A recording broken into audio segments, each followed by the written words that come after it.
Welcome back. Now, just as we manage the page structure with rows, we can also manage it with columns.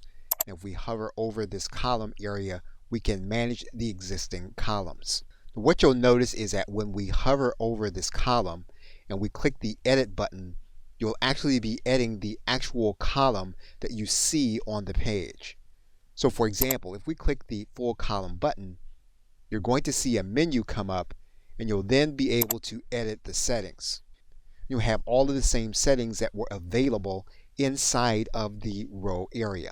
If we go to the advanced settings, we can change the styles and we can also change the animation just as we can change them in other elements, and you'll also see an additional element associated with the column area.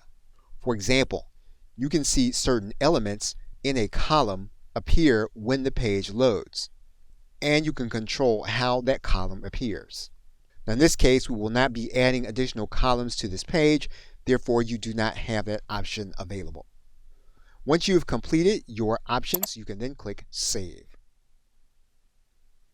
Okay, so with that, thanks, and I will see you in another video.